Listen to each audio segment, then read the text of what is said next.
예, 하나님 말씀 보겠습니다. 하나님 말씀은 구약성경 시편 77편 1절에서 20절 말씀입니다. 구약성경 시편 77편 1절에서 20절 말씀을 한 절씩 교독하도록 하겠습니다. 아사베 시 인도자를 따라 여호와의 법칙에 따라 부르는 노래. 내가 내 음성으로 하나님께 부르짖으니 내 음성으로 하나님께 부르짖으면 내게 귀를 기울이시리로다. 나의 환난 날에 내가 주를 찾았으며 밤에는 내 손을 들고 거두지 아니하였나니 내 영혼이 위로하기를 거절하였도다. 내가 하나님을 기억하고 불안하여 근심하니 내 심령이 상하도다. 주께서 내가 눈을 치지 못하게 하시니 내가 괴로워 말할 수 없나이다. 내가 옛날 곧 지나간 세월을 생각하여 싸우며 밤에 부른 노래를 내가 기억하여 내 심령으로 내가 내 마음으로 간구하기를 주께서 영원히 버리실까 다시는 은혜를 베풀지 아니하실까. 그의 인자하심은 영원히 끝났는가 그의 약속하심도 영구히 패하였는가. 하나님이 그가 베푸실 은혜를 잊으셨는가 노하심으로 그가 베푸실 긍휼을 그치셨는가 하였나이다. 또 내가 말하기를 이는 나의 잘못이라 지존자의 오른손에 해 곧 여호와의 일들을 기억하며 주께서 옛적에 행하신 기이한 일들을 기억하리이다. 또 주의 모든 일을 작은 소리로 읊조리며 주의 행사를 낮은 소리로 세뇌이리이다. 하나님이여 주의 도는 극히 거룩하시오니 하나님과 같이 위대하시니 이루오니이까. 주는 기이한 일을 행하신 하나님이시라. 민족들 중에 주의 능력을 알리시고 주의 팔로 주의 백성 곧 야곱과 요셉의 자손을 속량하셨나이다. 하나님이여 물들이 주를 보았나이다. 물들이 주를 보고 두려워하며 물도 진동하였고 구름이 물을 쏟고 궁창이 소리를 내며 주의 화살도 날아갔나이다. 태우리 바람 중에 주의 우물소리가 있으며 번개가 세계를 비추며 땅이 흔들리고 움직였나이다. 주의 길이 바다에 있었고 주의 모든 길이 큰 물에 있었으나 주의 발자취를 알 수 없었나이다. 주의 백성을 양떼같이 모세와 아론의 손으로 인도하셨나이다. 아멘. 우리가 크리스찬이 되고 설교 시간이나 또 성경 공부 시간에 늘 듣는 말이 뭐냐면 기도하라, 또 성경을 읽어라 하는 말입니다. 어떤 분들은 교회 가니까 늘 성경을 읽어라, 기도하라고 하니까 너무나도 지겹습니다 이렇게 말하는 사람도 있을 것입니다. 지겹다고 말하시는 분들은 죄송하지만 기도의 맛 그리고 이 성경 말씀이 주시는 그 맛을 모르는 분들이라고 말할 수 있습니다. 이 말은 다른 말로 얘기하면은 기도의 응답의 체험도 없고 또 말씀의 인도함을 받지 못하고 있다는 것을 스스로 고백하고 있는 말이다라고 말할 수가 있습니다. 우리가 성경을 통해 하나님을 아는 만큼 우리는 하나님의 풍성함을 경험할 수가 있습니다. 우리는 기도 가운데 역사하시는 하나님의 손길을 경험할 수가 있습니다. 너무나 단순하지만 많은 크리스천들은 기도하지 않고 또 성경을 읽지 않고 있기에 믿음이 성장되지 못하고 또 영향력 있는 크리스천으로 살지를 못하고 있는 것입니다. 많은 분들이 자신이 당면한 문제가 있을 때 기도의 필요성을 느끼고 기도하게 됩니다. 어떤 경우에는 하나님이 응답해 주시지만 어떤 때는 하나님께 기도하고 있는 문제가 해결되지 않는 것도 경험하게 됩니다. 바로 이러할 때 위기가 눈앞에 있는데 하나님이 응답해 주시지 않을 때 많은 사람들은 절망에 빠져버립니다. 기도를 하지 않았다 그러면 좀 덜 억울할 텐데 아니 기도까지 했는데 이 문제가 해결되지 않는다는 것입니다. 우리가 느끼는 하나님의 침묵을 통해 하나님이 우리에게 주시는 말씀이 있는 것입니다. 오늘은 시편 77편의 말씀을 중심으로 하나님의 신곡을 통해 우리에게 주시는 메시지가 무엇인가를 함께 찾아보는 시간이 되시길 바랍니다. 1절 말씀입니다. 아사벳이 인도자를 따라 여두돈의 법칙에 따라 부르는 노래. 내가 내 음성으로 하나님께 부르짖으니 내 음성으로 하나님께 부르짖으면 내게 귀를 기울이시리로다. 이 한국어 성경에는 1절 앞부분에 있고 또 일본어 성경은 1절에 보면 여두돈의 법칙에 따라 이렇게 기록이 되어 있습니다. 여두돈은 다윗 시대에 활동한 음악가입니다. 그래서 이 여두돈이라는 사람이 정한 이 믿음과 방법대로 하나님을 찬양하라는 것입니다. 이 성경이 말하고 있는 이 여두돈의 법칙은 정확하게 어떤 것인지를 모른다는 것입니다. 아마도 이 법칙을 알고 있다 보면 우리가 20편 9절을 통해서 우리에게 주는 감동은 아마도 더 크실 것이라고 생각합니다. 시편 기자가 입을 열어서 하나님께 간절한 마음으로 기도를 드리고 있고 하나님께서는 자신이 이렇게 간절한 기도에 대해서 응답해 주실 것이라는 기대를 가지고 하나님께 기도하고 있다라고 시편이 시작하고 있습니다. 기도를 하는 사람들을 보게 되면 하나님께서 기도를 응답해 주실까 주시지 않을까 이런 마음을 가지고 기도하는 사람들이 있습니다. 또 반면에 하나님께서 내가 기도하는 이 기도를 응답해 주실 것이다 이런 마음을 가지고 기도하는 사람도 있습니다. 그럼 여러분 하나님께서 누구의 기도를 들어주신다라고 생각하십니까?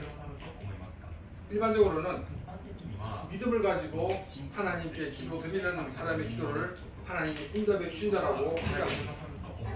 근데 분명히 우리가 경험했을 것입니다. 믿습니다. 또 마음에도 막 확신이 있습니다. 이번에 분명히 될 거야. 이렇게 나갔는데 그 기도대로 응답되지 않는 경우가 있다는 것입니다. 우리는 조금 더 간절한 마음을 가지고 하나님께 기도하는 것이 대충 기도하는 것보다 하나님께서 더 잘 응답해 주실 것이라고 생각합니다.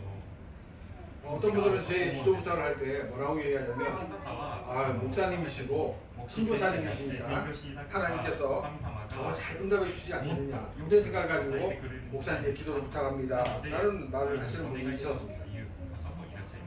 정말 우리가 간절한 마음으로 기도했는데도 응답되지 않는 경우가 있습니다. 목사이면서 선교사인 사람이 기도했는데도 응답되지 않는 것들이 있습니다. 한국의 어떤 교회에서는 일천 번제라는 타이틀을 가지고 하나님께 예배를 독려하는 교회가 있다는 것을 들었습니다. 21세기에 있는 교회에서 일천 번제를 드린다는 것은 1000번 예배를 하나님께 드린다는 것입니다. 이 일천 번제의 순종적인 기원은 솔로몬이 왕이 되고 난 다음에 이 일천 번제를 하나님께 드렸습니다.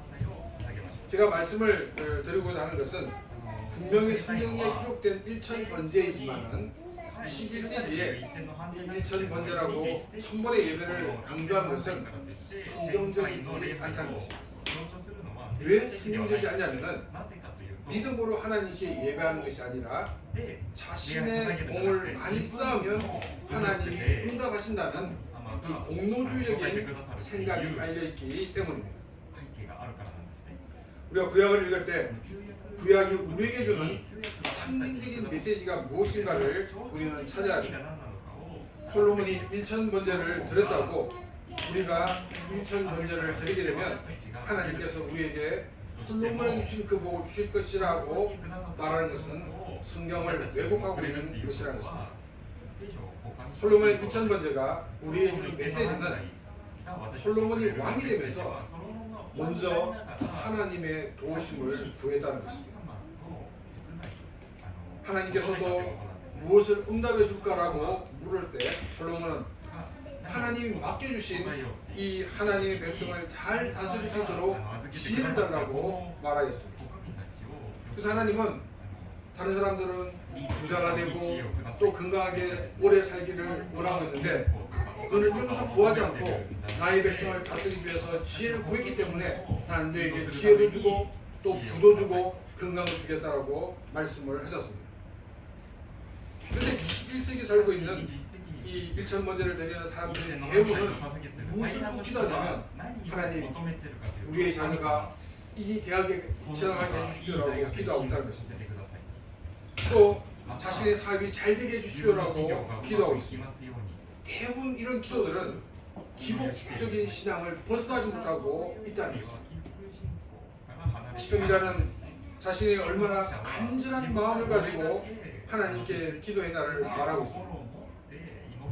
또 이렇게 자신이 간절한 마음으로 하나님께 기도했기 때문에 하나님께서 응답해 주실 것이라는 확신을 가지고 기도를 시작합니다. 그리고 2절에서 또 이렇게 말하고 있습니다. 2절입니다. 나의 환난 날에 내가 주를 찾았으며 밤에는 내 손을 들고 그루지 아니하였으나니 내 영혼이 위로받기를 거절하였도다. 어려움을 만났을 때 다른 방법을 찾은 것이 아니라 이 시편 기자는 하나님께 나와 기도하였다라고 말하고 있습니다. 그리고 밤을 새며 기도하였다라고 말하고 있습니다. 근데 이렇게 밤을 새며 기도하였는데 위로를 받지 못했다라고 말하고 있습니다. 다른 말로 하면 기도 응답을 받지 못했다는 것입니다. 간절한 마음만이 아니라 정말 밤을 새며 기도했는데 기도 응답이 없다는 것입니다.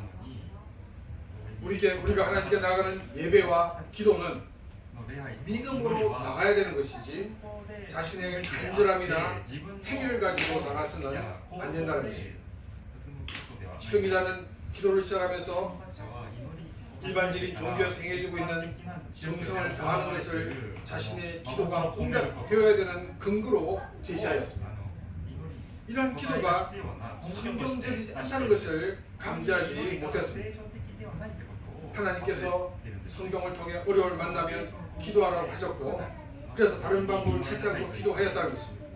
또 간절한 마음으로 밤을 새며 하나님께 기도했는데 왜 하나님께서 응답해 주지 않았는가 깊은 회의가 들었습니다. 3절 말씀입니다. 내가 하나님을 기억하고 불안하여 근심하니 내 심령이 상하도다. 앞에 놓인 문제를 두고 기도하였는데 그 문제가 해결되지 않았을 때 하나님에 대한 회의가 들기 시작하였습니다. 우리가 기도했는데 우리의 기도가 응답되지 않을 경우 우리가 기억해야 하는 것이 있습니다. 그것은 뭐냐면 우리가 알지 못하는 하나님의 뜻과 계획이 우리에게 있다는 것입니다. 또 우리가 간단히 알 수 있는 것은 뭐냐면 성경을 통해 우리의 기도가 응답되지 않는 이유를 또한 알 수가 있습니다. 그것은 뭐냐면 우리는 행위를 가지고 하나님께 나가서는 안 된다는 것입니다. 우리가 간절함을 내세우고 또 자신의 선행을 내세우고 또 자신이 철야를 하고 금식을 하고 있는 것을 내세워서 하나님께 나가 기도하는 것이 아니라 우리는 믿음을 가지고 하나님께 나가야 한다는 것입니다. 하나님은 우리의 공로를 보시지 않으십니다. 하나님은 하나님께 나오는 자의 믿음을 보시는 것입니다. 그러니까 우리는 믿음으로 하나님께 나아가 기도해야 되고 믿음으로 하나님께 나아가 예배를 드려야 하는 것입니다. 4절 말씀입니다. 주께서 내가 눈을 붙이지 못하게 하시니 내가 괴로워 말할 수 없나이다. 우리 어려운 일을 당하면 밤에 잠이 잘 안 옵니다.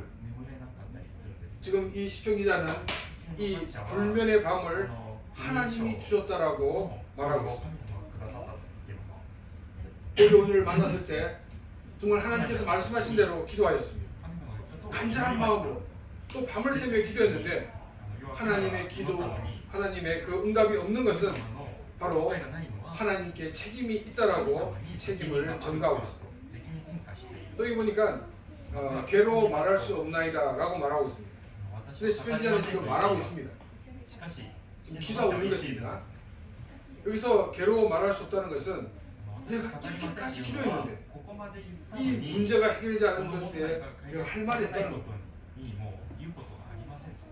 죄로 살아간 인간은 모든 문제를 자기에게 있다고 인정하지 않고 다른 사람들에게 전가하는 것 같은 성향이 있습니다. 아담과 하와가 범죄였을 때 하나님은 하와에게 왜 하나님께서 금하신 열매를 따먹었냐라고 물으셨습니다. 하와는 자신의 잘못을 인정하지 않았습니다. 하나님이 만드신 저 뱀이 나로 하여금 먹게 하였습니다 라고 대답하였습니다.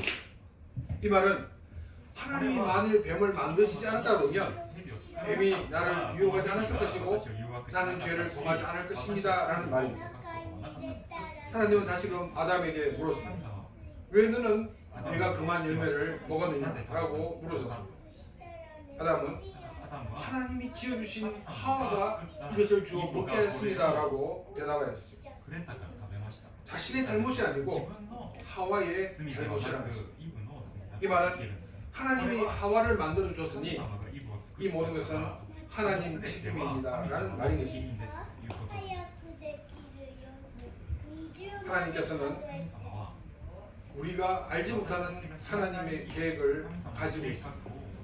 이것을 아는 사람들은 하나님의 기도 응답이 없을 때 우리는 하나님의 책임으로 돌리지 않습니다. 자신이 알지 못하는 하나님의 계획이 무엇일까를 찾습니다. 이 문제가 해결되는 것이 주님의 뜻이라는 것을 안다면 또한 하나님의 때를 기다릴 수가 있는 것입니다.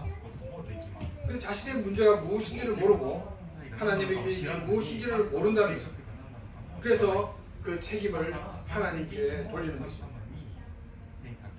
이런 원망과 또 고민이 있을 때 하나님께서는 하나님의 사람들에게 은혜를 주십니다. 5절 말씀입니다. 내가 옛날고 지나간 세월을 생각하여 싸우며 시편 기자는 옛날 지나간 시간을 돌아보는 계기가 주어졌습니다. 이것이 하나님이 주신 은혜입니다. 사람들은 어떤 문제를 만나면 그 문제를 통해서 이 문제 때문에 넓은 시각을 갖지를 못합니다. 문제가 눈에 가리워서 무엇을 어떻게 해야 될지 방향성을 잃어버리고 맙니다. 시편 기자도 다른 사람과 다를 바가 없었습니다. 이 문제만 보니까 하나님께 책임을 돌렸습니다. 또 하나님께 원망하였습니다. 근데 잠시 이 문제에서 눈을 떼고 과거를 돌아보게 되었습니다. 시편 기자가 돌아본 과거는 두 가지를 말하고 있습니다. 한 가지는 뭐냐면 자신의 삶에 역사졌던 하나님의 일들입니다. 또 한 가지는 뭐냐면 성경에 기록된 많은 사건들을 말하고 있습니다. 하나님은 고민에 빠져 나오지 못하는 사람들에게 많은 찬스를 주십니다. 그 사람들은 하나님이 주신 찬스를 거부합니다. 그래서 그 문제에서 눈을 떼지 못하여 그 문제와 함께 망해가는 것입니다.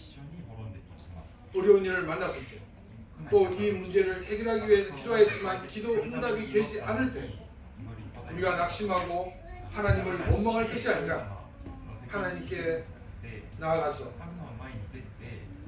하나님께서 나에게 행하신 그 일들을 돌아보는 시간을 가지시기 바랍니다. 또한 성경에 기록된 그 하나님의 일들을 돌아보는 시간을 가지시길 바랍니다.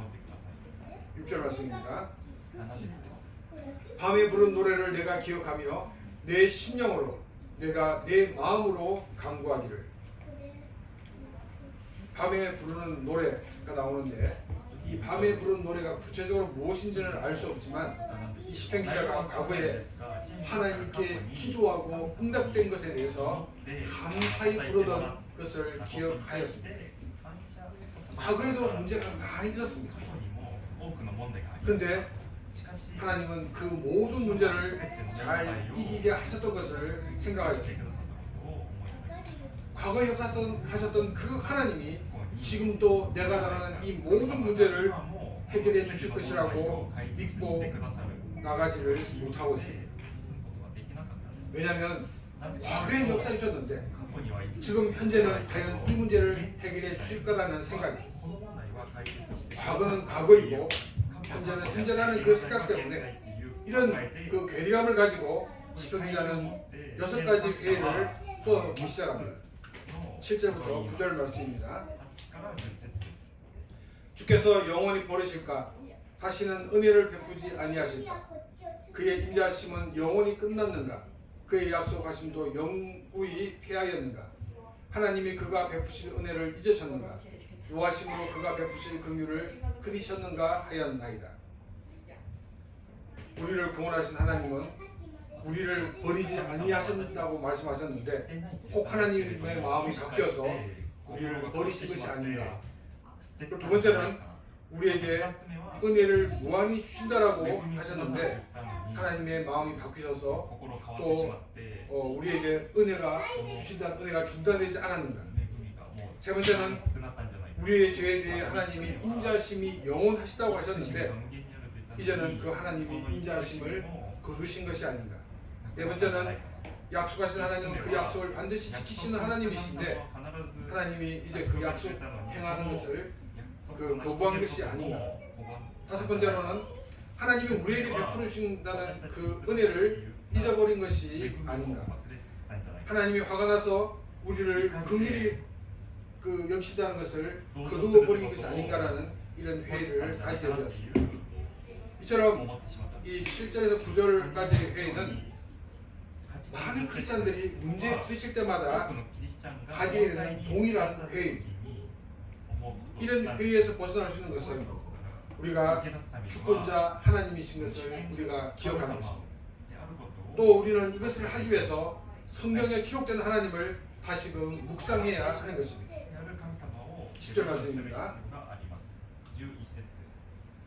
내가 또 말하기를 이는 나의 잘못이라 지은 자의 오른손에 해. 시편 기자는 이제 그 말씀을 묵상하면서 하나님께 문제가 있는 것이 아니라 바로 내 자신에게 문제가 있다는 것을 깨닫게 되었습니다. 하나님은 지은 자이시라는 것입니다. 지은 자라는 말은 최고의 존재라는 것입니다. 시편 기자는 하나님이 최고의 존재라는 것을 고백합니다. 그리고 최고의 존재자의 오른손에는 무엇이냐면 하나님의 해가 있다라고 말하고 있습니다. 그래서 해는 복수형입니다. 해들 이러면 뭐냐면 태양을 말하고 있는 것이 아니라 영어로는 이어집니다. 이 말은 뭐냐면 세월들. 하나님께서 이 모든 세월들을 하나님의 손에 들고 있다라고 말하고 있습니다. 하나님께서 이 모든 역사의 주권자이신 것을 이 시편 기자는 고백을 하고 있습니다. 11절 말씀입니다. 곧 여호와의 일들을 기억하며 주께서 옛적에 행하신 기이한 일들을 기억하리이다. 그래서 하나님이 행하신 일들을 기억한다라고 말하고 있습니다. 이 기억한다라는 이 히브리의 원래 단어는 기념하다라는 단어입니다. 근데 이 히브리어 성경에는 어떤 식으로 되어 있냐면 원래의 뜻은 기념하다이지만 이것은 기억하라라는 말로 읽어라라고 문법적으로 표시가 되어 있습니다. 하나님이 행하신 것을 그냥 아는 것으로 끝나서는 안 된다는 것입니다. 그것을 기억하라는 것입니다. 나라에서 국경일들을 지키는 것은 단순히 그날을 그냥 보내기 위해서가 아닙니다. 그날을 기억하기 위해서입니다. 성경에 우리에게 기록된 것은 하나님이 행하신 일들을 기억하기 위해서입니다. 이 기억하라는 것은 단순히 어떤 사건이 있었다라는 것을 아는 것이 아니라 바로 하나님의 말씀을 묵상하는 것이라고 성경은 말하고 있습니다. 12절 말씀입니다. 또 주의 모든 일을 작은 소리로 읊조리며 주의 행사를 낮은 목소리로 되뇌이리이다. 이 12절은 하나님이 행하신 일들을 외우고 묵상하는 모습을 보여주고 있습니다. 13절 말씀입니다. 하나님이여 주의 도는 극히 거룩하시오니 하나님과 같이 위대한 신이 누구오리까. 하나님의 도는 거룩하다라고 말하고 있습니다. 이 거룩이라는 말은 구별되었다는 것입니다. 하나님의 도, 즉 하나님의 뜻은 그 어느 것과도 비교할 수 없는 것이라고 말하고 있습니다. 또 시편 기자는 하나님의 위대하심을 보게 됩니다. 하나님만이 최고의 존재자이신 것이라고 고백을 하고 있습니다. 14절과 15절입니다. 주는 기이한 일을 행하신 하나님이시라. 민족들 중에 주의 능력을 알리시고 주의 팔로 주의 백성 곧 야곱과 요셉의 자손을 속량하셨나이다. 이 14절의 기이한 일은 기적으로 번역할 수가 있습니다. 하나님은 기적을 행하시는 하나님이십니다. 이 하나님의 기적을 보이시려고 하나님은 야곱과 요셉의 자손, 즉 이스라엘을 이집트에서 노예 가운데 그들을 구해주셨다고 성경은 말하고 있습니다. 16절에서 19절 말씀입니다. 하나님이여 물들이 주를 보았나이다. 물들이 주를 보고 두려워하며 기품도 진동하였고 구름이 물을 쏟고 궁창이 소리를 내며 주의 화살도 날아갔나이다. 해오리 바람 중에 주의 우레소리가 있으며 번개가 세계를 비추며 땅이 흔들리고 움직였나이다. 주의 길이 바다에 있었고 주의 보던 길이 큰 물에 있었으나 주의 발자취를 알 수 없었나이다. 이 16절에서 19절 말씀은 구약 성경에 기록된 이 세 가지 물에 관련된 사건을 이야기하고 있습니다. 이 물에 대한 첫 번째 기록은 어디에 나오냐면 창세기 1장에 나옵니다. 하나님의 신이 수면 위를 운행하시라는 것 같은 말씀이 나오고 있습니다. 이 창세기 나와 있는 이 물은 바로 창조자 하나님을 우리에게 말하고 있습니다. 또 두 번째 나오는 물은 노아 시대에 있었던 홍수를 말하고 있습니다. 바로 이것은 심판하시는 하나님이신 것을 보여주고 있습니다. 또 세 번째 나오는 물은 이스라엘 백성들이 출애굽하여서 홍해를 건널 때의 물을 우리에게 보여주고 있습니다. 이것은 구원하시는 하나님이심을 보여주고 있습니다. 시편기자는 우리 하나님은 창조주 하나님이시고 또한 심판하시는 하나님이시며 또한 하나님의 백성을 구원하시는 하나님이심을 고백하고 있습니다. 특히 19절에서 하나님은 놀라운 기적을 행하셨는데 아무런 흔적이 남아있지 않다라고 말하고 있습니다. 하나님은 우리를 위해 지금 또 놀라운 기적을 행하고 계십니다.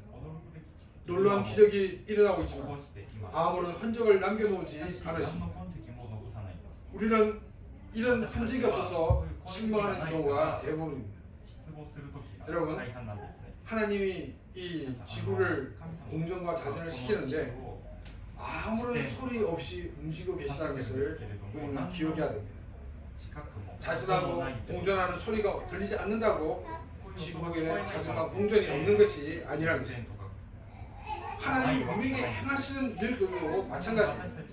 아무런 흔적이 없다고 하나님 우리에게 아무런 응답을 주시지 않는 것이 아니라는 것입니다. 20절입니다. 주의 백성을 양떼같이 모세와 아론의 손으로 인도하셨나이다.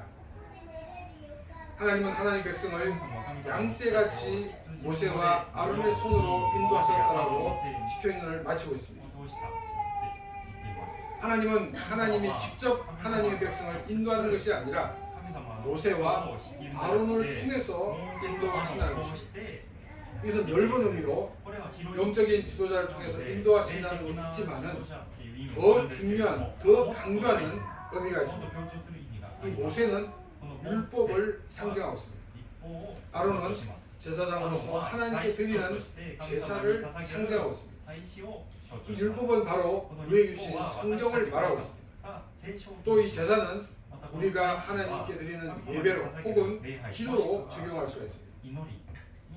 하나님 직접 우리에게 나타나셔서 우리를 이끄시는 것이 아니라 하나님은 하나님이 우리에게 주신 하나님의 말씀을 통해서 우리를 이끄시고 계시다는 것입니다.